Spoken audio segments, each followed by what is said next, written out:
भगवत प्रेम की प्राप्ति भगवत भक्तों की कृपा के अधीन है। जैसे विद्या की प्राप्ति किसी विद्वान की कृपा के बिना संभव नहीं, धन की प्राप्ति किसी धनवान की कृपा के बिना संभव नहीं, ठीक इसी प्रकार से भगवत भक्ति की प्राप्ति बिना किसी भक्त के अनुग्रह के हमें प्राप्त हो जाए, ये संभव नहीं।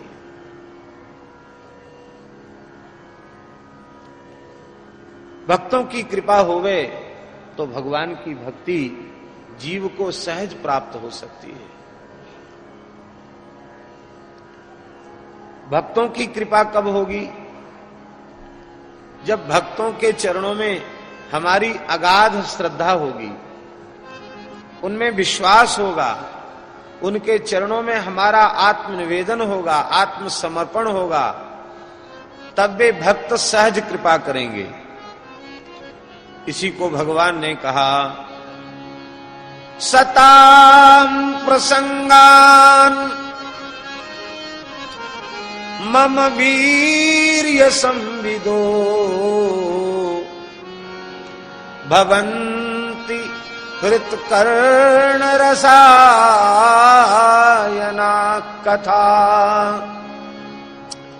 तज्जोषणा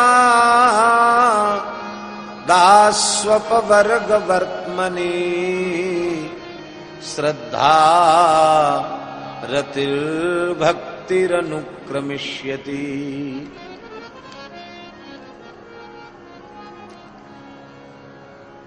सत्पुरुषों के चरणों में जब किसी भाग्यशाली की प्रीति हो जाती है, वो सत्संग करने लग जाता है, तो वे सत्पुरुष जब यह देखते हैं कि यह जीव मुझसे प्रेम करता है, तो वह उस जीव का प्रेम अपने से न जोड़कर अपने प्रभु से जोड़ देते हैं। और संतों के पास जीवों को भगवान से जोड़ने का बहुत सरल साधन है। वर्तमान में कुछ ऐसी परंपरा युग के दुष्प्रभाव से उत्पन्न होती चली जा रही है, जहां हम लोग भगवान से न जोड़कर व्यक्ति से लोगों को जोड़ना चाहते हैं, अपने से जोड़ना चाहते हैं। पर यह साधु पुरुषों का स्वभाव नहीं होता, साधु पुरुषों का स्वरूप नहीं होता, साधु पुरुषों का यह कर्तव्य भी नहीं होता। वे किसी जीव को अपने से न जोड़कर अपने आराध्य से जोड़ते हैं, अपने प्रभु से जोड़ते हैं। और जीवों को भगवान के भक्तों से जोड़ने का सरल साधन क्या है? बोले जीवों को भगवान के भक्तों से जोड़ने का, जीवों को भगवान से जोड़ने का सरल साधन है। वे भक्त भगवान के मंगलमय प्रभाव, स्वभाव, उनके दिव्य गुणों का जिनमें प्रकाश होता है, ऐसे चरित्रों को गाते हैं। मम वीर्य संविदा, मेरी लीलाओं को, मेरे ऐश्वर्य को, मेरे अचिंत्य प्रभाव को वे जानते हैं और मेरी सुंदर सुंदर लीलाओं को, मेरे चरित्रों को, मेरे गुणों को सुनाते हैं। और वे मेरे चरित्र जब कर्ण करंध्र के माध्यम से अंतःकरण में प्रवेश करते हैं और वह प्रेम पूर्वक जब श्रवण करने लग जाता है, तज्जोषणात्, जुसी प्रीति से वने हो, तज्जोषणात्, प्रेम पूर्वक जब श्रवण करने लग जाता है, तो आसु अपवर्ग वर्तमनि श्रद्धा, मोक्ष मार्ग में सद्यः श्रद्धा उत्पन्न हो जाती है। बहुत ध्यान दें, जिस व्यक्ति की श्रद्धा जहां है, उसका संपूर्ण श्रम वहीं है। विद्यार्थी की श्रद्धा अध्ययन में होगी तो उसको पुस्तकों का अभाव हो, पढ़ाने वाले का अभाव हो, सुख सुविधा का अभाव हो, तो भी वो पढ़ जाएगा।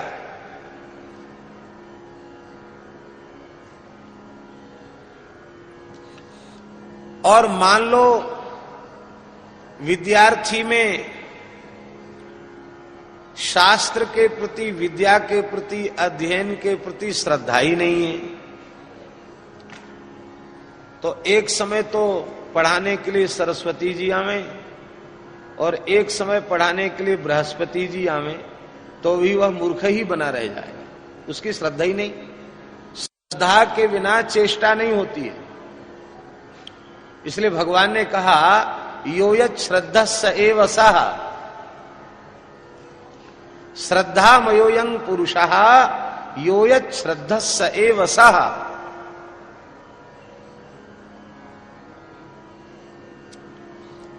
ठीक इसी प्रकार से भगवत प्राप्ति के मार्ग में जब तक श्रद्धा उत्पन्न नहीं होगी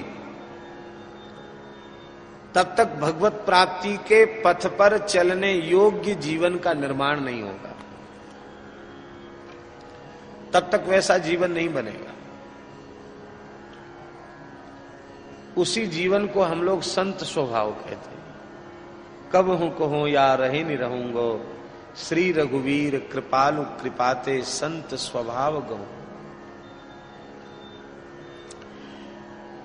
साधुता, त्याग, वैराग्य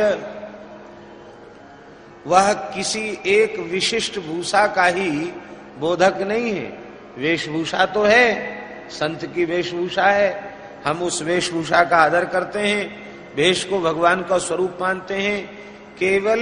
लेकिन हमारे कहने का प्रयोजन यह है कि केवल स्वरूप वाचक नहीं है, केवल किन्हीं विशेष चिन्हों का ही बोधक नहीं है, अपितु साधुता के दिव्य गुणों का जो बोधक है उसको साधु कहते हैं।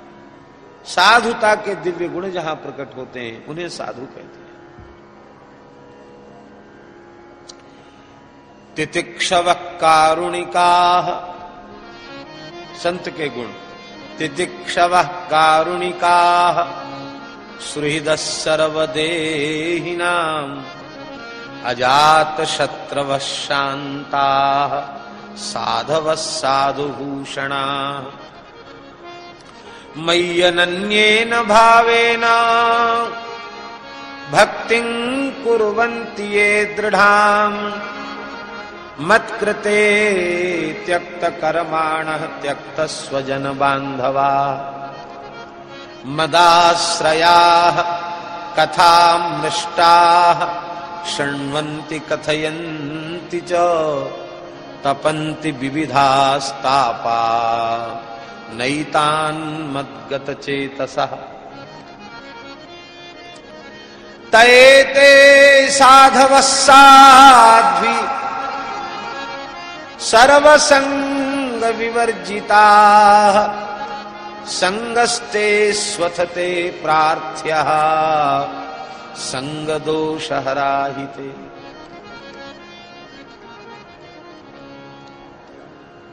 यह नहीं लिखा कि अमुक रंग के कपड़े वाले होते हैं, अमुक प्रकार के तिलक वाले ही साधु होते हैं, अमुक अवस्था वाले ही साधु होते हैं, ये नहीं कहा।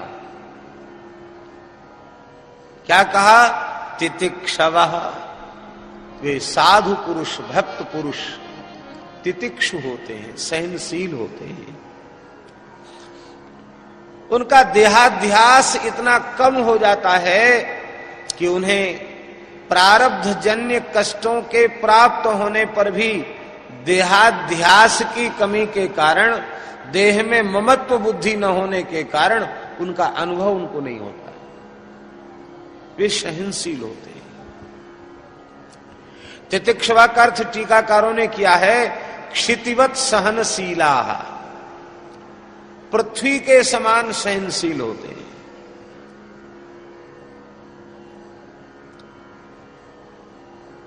अपमान को तो सहन करते ही हैं, वे सम्मान को भी सहन कर लेते हैं। अपमान को सहन करने से सम्मान को सहन कर पाना अधिक कठिन है।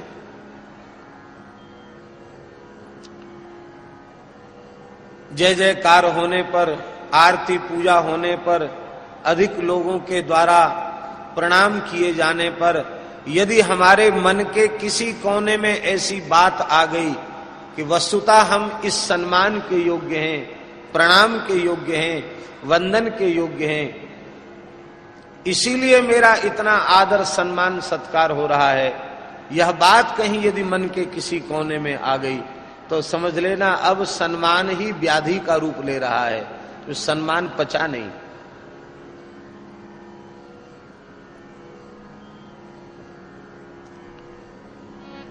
सम्मान जब नहीं पचता है तो अपमान की क्रिया न होने पर भी अपमान की अनुभूति होने लग जाती है।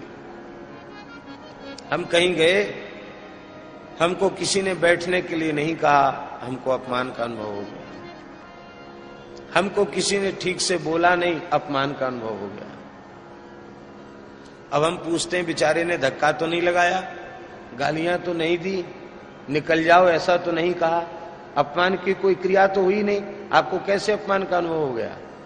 अपमान के बोध का कारण यह है कि हमने अपने आप को सम्मान के योग्य समझ लिया, इसलिए अपमान का अनुभव हो गया।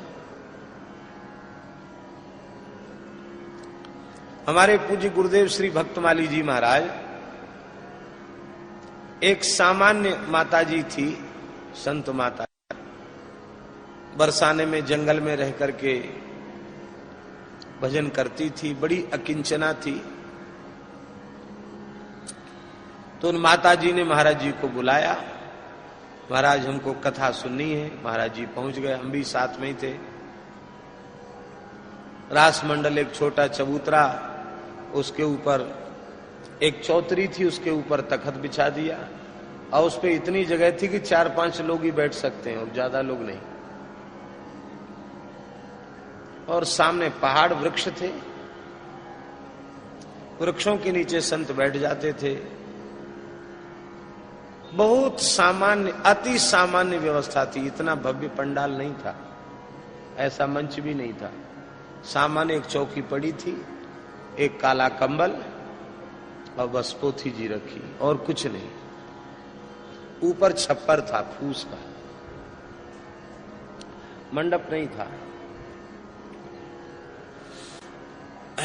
कथा आरंभ हुई, खूब संतों ने सुख लिया। एक महापुरुष ने कहा, अरे महाराज जी इतने बड़े महात्मा, इतने बड़े विद्वान, उनको कथा कहनी थी ही तो थोड़ा पहले से संकेत करते तो बड़े से बड़ा प्रबंध हो जाता, किसी हॉल में कथा होती, ज्यादा लोगों को लाभ मिलता। महाराज जी ने अपना स्तर बहुत घटा दिया। उन्होंने अपने भाव व्यक्त किए तो जिस व्यक्ति ने सुना उसने आकर महाराज जी से कहा, महाराज जी वो अमुक आत्मा आपके बारे में कह रहे थे कि महाराज जी ने तो ऐसी सामान्य व्यवस्था को स्वीकार करके अपना जो स्तर है उनका पूरे भारतवर्ष के साधु समाज में उनको लोग जानते हैं, पहचानते हैं, उन्होंने अपना स्तर घटा दिया। तो नारायण महाराज जी ने उत्तर दिया। महाराज जी ने कहा, जिसने अपना एक स्तर स्वीकार कर रखा है उसका घटेगा और बढ़ेगा, और जिसने स्तर ही नहीं स्वीकार कर रखा है उसका क्या घटेगा और क्या बढ़ेगा। आपके बात ध्यान में आई? परमात्मा निरुपाधिक है, निरुपाधिक को प्राप्त करने के लिए आपको भी उपाधि रहित तो होना पड़ेगा। उपाधि रहित हुए बिना निरुपाधिक परमात्मा की निकटता, उनकी प्राप्ति संभव नहीं। ये उपाधि ही तो स्तर है। स्तर क्या है? उपाधि ही स्तर है। तो हम जिन पूज्य मिश्र जी गुरु जी के पास पढ़ते थे, उनको जब हमने ये घटना सुनाई उसी समय उन्होंने कहा, महाराज उपाधि सर्वोपाधि विनिर्मुक्त महात्मा है, भगवत कल्प है, भगवत तुल्य है। तितिक्षवः कारुणिकाः उनमें परदुख कातरता होती है। भगवान से भी अधिक करुणा संत में होती है। आप लोग कहेंगे करुणा सिंधु से अधिक करुणा संत में होती है, यह कहना तो समीचीन नहीं है। अरे संत में करुणा आई कहां से? भगवान की ही करुणा तो संत में अवतरित हुई। ऐसा कहना उचित नहीं है। भगवान करुणामय अवश्य हैं, आर्त त्राण परायण है भगवान, दया सिंधु, कृपा सिंधु, करुणा सिंधु हैं। यह सब अपने आप में ठीक है, सत्य है, किंतु वह करुणामय भगवान भी जब तक जीव रक्षा की प्रार्थना नहीं करता तब तक रक्षा नहीं करते। इसी को हमारे आचार्यों ने कहा, संसार तंत्र बाहित्वात् रक्षापेक्षामपेक्षते। संसार के तंत्र को भगवान को चलाना है, इसलिए उनसे कोई प्रार्थना तो करे, पुकारे तो सही। द्रौपदी भगवान की परम भक्ता थी, इसमें कोई संदेह नहीं, लेकिन जब तक द्रौपदी ने पुकारा नहीं तब तक भगवान ने प्रकट होकर रक्षा नहीं की।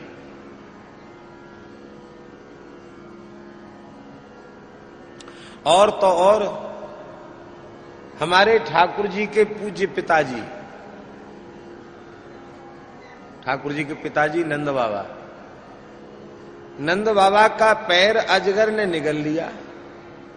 अंबिका वन में देव यात्रा के प्रसंग में सब ब्रजवासी गए हुए थे और बाबा चिल्लाए, बचाओ बचाओ भैया बचाओ, ये सांप हमारे अजगर मेरे पाम को निगल रहे हो, बचाओ बचाओ।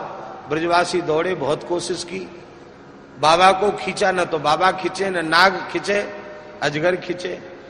तब लकड़ियों से, जलती हुई लकड़ियों से मारने लगे, लेकिन फिर भी अजगर ने नहीं छोड़ा। तब बाबा चिल्लाए,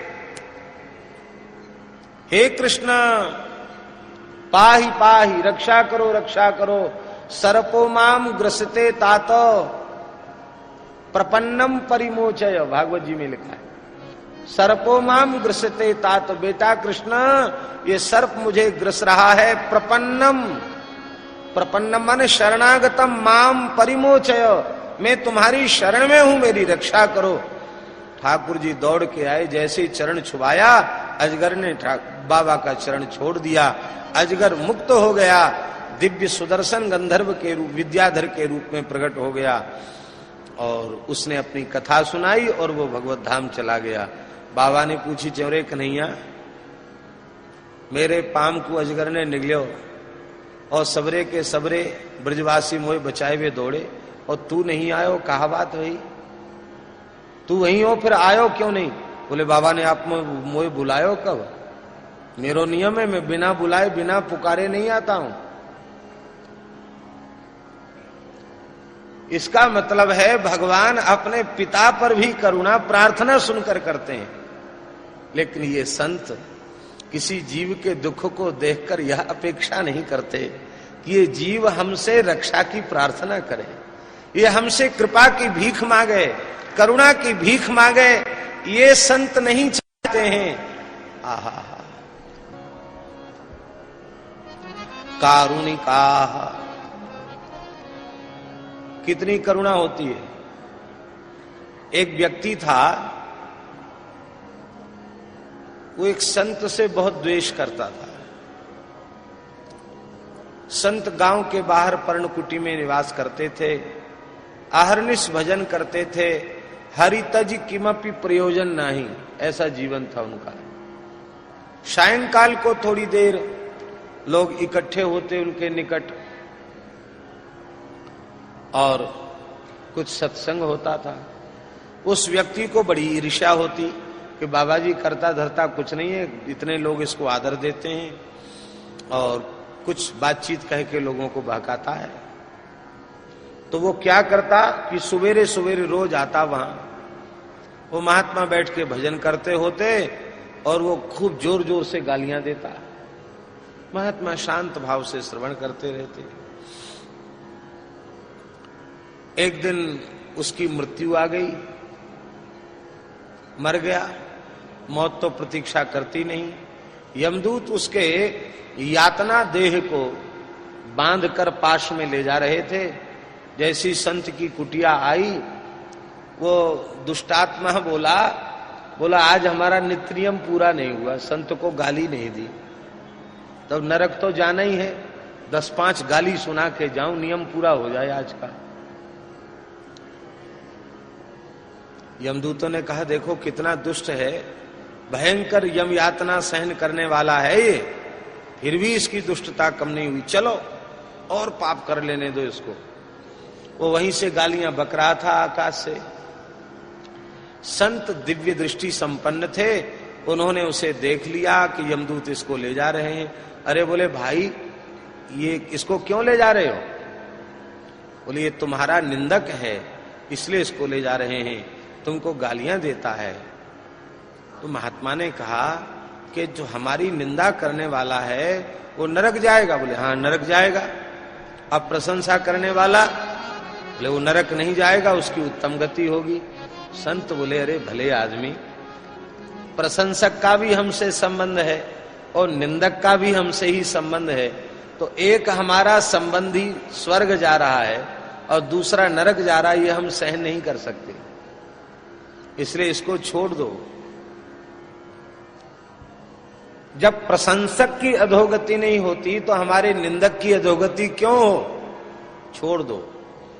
यमदूतों ने कहा महाराज आपके कानून वहां चलते नहीं है, ये आप अपनी करुणा के अधीन होकर कह रहे हैं, ये आप अपने तक रखें, आपकी बात नहीं मानी जाएगी। इसने जो भयंकर पाप किए हैं इनका प्रायश्चित कैसे होगा? महात्मा बोले मैं अपने जीवन में जो कुछ भजन साधन किया है उसका पुण्य इसे प्रदान करता हूं, ये निष्पाप होकर भगवत धाम का अधिकारी हो जाए। भैया ऐसी करुणा संत में ही संभव है, और किसमें ऐसी करुणा होगी?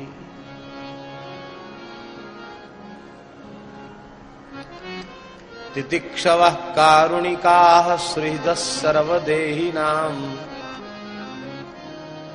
वे प्राणी मात्र के सच्चे हितैषी होते हैं, सुहृद होते हैं। बहुत ध्यान दे करके सुने। जीव का सच्चा हित यही है, उसका आवागमन का चक्र छुड़ा देना, भगवत प्राप्ति करा देना, जीवन मुक्ति का अनुभव होने लग जाए, इससे बड़ा हित जीव का और कोई दूसरा संभव नहीं है। अन्न देकर भी हित किया जाता, जल देकर भी हित किया जाता, वस्त्र देकर भी हित किया जाता, औषधि देकर भी हित किया जाता है। करना चाहिए, अवश्य करना चाहिए, किंतु यह हित सावधिक है, निर्वधिक नहीं है।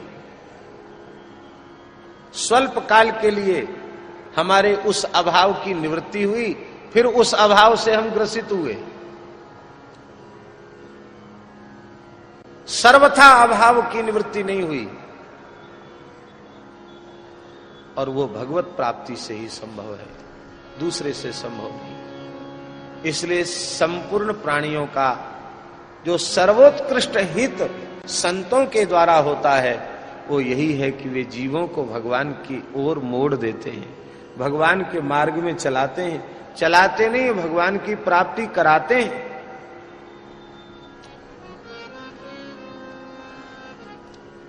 जो समझदार है, सावधान है,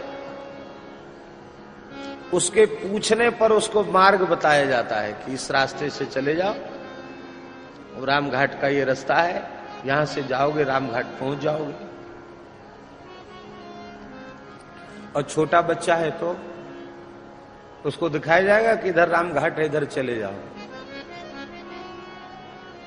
उसका तो हाथ पकड़ के, उंगली पकड़ के ले चलना पड़ेगा। और मान लो उससे छोटा बच्चा है तो बच्चा नहीं चलेगा, मां गोद में लेकर के चलेगी। हम समझदार बनकर संत का आश्रय लेंगे तो वे संत हमें दिशा निर्देश करेंगे कि तुम समझदार हो, पढ़े लिखे हो, ज्ञानी विज्ञानी हो, जाओ इस रास्ते से चले जाओ, भगवान मिल जाएंगे। अपने को बालक के जैसा कर दोगे तो वे लड़खड़ा कर गिरने नहीं देंगे, उंगली पकड़कर ले चलेंगे। और यदि अपने को शिशु के समान उनके सर्वथा आश्रित कर दोगे तो तुम्हें प्रभु की ओर चलना भी नहीं पड़ेगा, वे संत सद्गुरु ही तुम्हें अपनी अंक में लेकर भगवान के निकट पहुंच जाएंगे।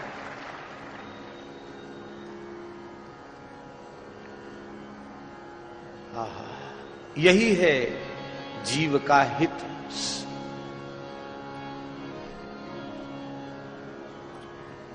अजात शत्रवः, वे संत अजात शत्रु होते हैं। अजात शत्रु का अर्थ होता है जिसका शत्रु उत्पन्न ही नहीं, न जातः शत्रुर्यस्य, जिसका शत्रु उत्पन्न ही नहीं हुआ वो अजात शत्रु है। आप ध्यान देंगे सप्तम स्कंध में हिरण्यकशिपु की चिंता का कारण ही यही है। वह कहता है कि बड़ा आश्चर्य है, मैं इससे भयंकर शत्रुता कर रहा हूं इस बालक प्रहलाद से, लेकिन इसके चित्त में मेरे प्रति तनिक भी शत्रुता का भाव नहीं है। ये तो एकदम सहज सरल भाव से मुस्कुराता हुआ मेरे सामने खड़ा रहता है और मुझे प्रणाम भी करता है। इतना अत्याचार करने पर भी प्रहलाद जब सामने पड़ते तब चरणों में मस्तक रख के प्रणाम करते, पिताजी आज्ञा कीजिए। लगता है विष्णु रूपी कुल्हड़ी का बेट यही प्रहलाद बन जाएगा। तो अब यहां प्रश्न है कि श्री प्रहलाद जी इतनी भयंकर शत्रुता करने वाले के प्रति भी उनके चित्त में शत्रुता का भाव क्यों नहीं है?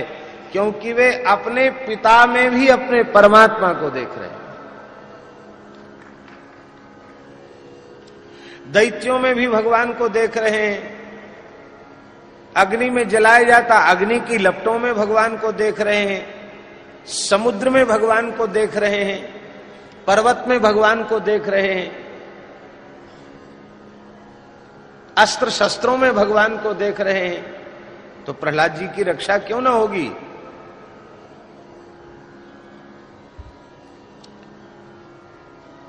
निज प्रभु मैं देख ही जगत के ही सन कर ही विरोध। अजात शत्रु होते हैं। अजात शत्रवः शांता, शांत होते हैं।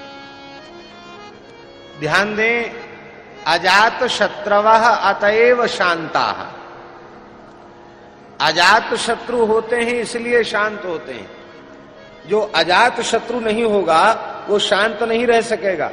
आप किसी भी व्यक्ति के प्रति शत्रुता का भाव रखते हैं, वो व्यक्ति जैसे ही आपके सामने आए, वो कुछ न कहे, आप कुछ न कहें, लेकिन उसके सामने पड़ते ही आपके भीतर कुछ हलचल शुरू हो जाएगी।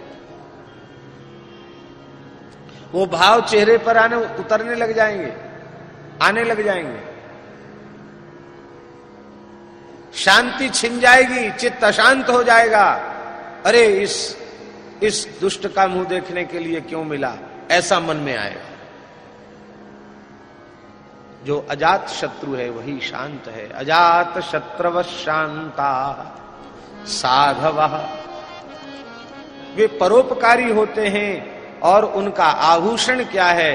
बोले साधुभूषणा, साधुता ही उनका आभूषण होती है। अथवा वे साधु समाज को सुशोभित करने वाले होते हैं। वे अनन्य भाव से मेरी दृढ़ भक्ति करते हैं, मेरे लिए कर्मों का त्याग कर देते हैं, अपने सगे संबंधी बांधु बांधवों में होने वाली ममता का त्याग कर देते हैं, केवल मेरा आश्रय लेके रहते हैं और मेरी मीठी मीठी कथाओं को कहते सुनते हैं। फिर संसार का कोई भी ताप उन्हें तपा नहीं पाता है। तपन्ति विविधास्तापा नैतान मद्गत चेतसः, मद्गत चेतसः विविधा तापा न तपन्ति। मुझ में चित्त डूब जाने के कारण संसार का कोई भी ताप उन्हें तपा नहीं पाता है। ऐसे संतों का संग करो तो आसक्ति का वह प्रबल दोष जिसके कारण जीव संस्कृति के चक्र में पड़ा है, वो दोष सदा सर्वदा के लिए समाप्त हो जाएगा।